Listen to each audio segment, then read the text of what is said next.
Dans la série des boycotts d'Israël, Déborah Benayoun est avec moi. Bonsoir Déborah. Bonsoir Mireille.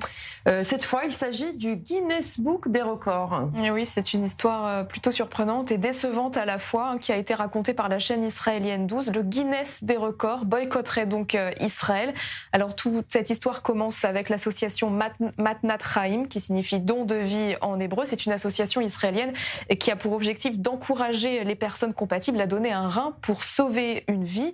Cette association, eh bien, elle avait un objectif plutôt sympathique, réunir 2000 donateurs pour faire une photo de groupe et ainsi établir un record qui serait donc homologué par le Guinness des records. Alors le processus a débuté il y a déjà plusieurs années. L'association a déboursé des centaines de dollars pour cette inscription. Elle avait même organisé un événement spécial devant le siège des Nations Unies à Jérusalem pour pouvoir donc faire cette fameuse photo qui était destinée à illustrer le livre, à figurer donc dans le livre.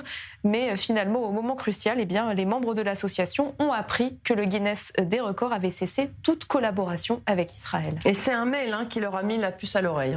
Et oui, ils ont reçu un mail officiel de l'organisation, un mail plutôt court, et qui indiquait, je cite, « Nous ne traitons actuellement aucune demande de record provenant d'Israël ou des territoires palestiniens ». Alors évidemment, eh bien, les responsables de l'organisation ont tenté d'en savoir plus. Ils ont tenté de savoir pourquoi cette demande avait donc été rejetée en bloc, mais finalement les messages sont restés sans réponse. Alors on ne sait pas non plus de quand date cette décision donc de rejeter toute demande qui viendrait d'Israël. L'organisation ne donne pas de raison. La chaîne israélienne 12 estime que la demande a été refusée pour des raisons politiques. En tout cas, quand on regarde sur le site du Guinness des records, on a voulu regarder, eh bien, on trouve encore des records israéliens qui datent de 2021, qui ont été publiés en 2022, ce qui signifie donc avant la guerre. Après, on n'en sait pas beaucoup plus, mais en tout cas, c'est ce qui est indiqué sur le site. Ce qui est évidemment extrêmement triste dans toute cette histoire, c'est que c'était plutôt une belle action de l'organisation Matnat Chaim qui promeut le don de reins et qui ne figurera donc pas dans le Guinness des records. Ils ont un peu peur que tout cela soit oublié.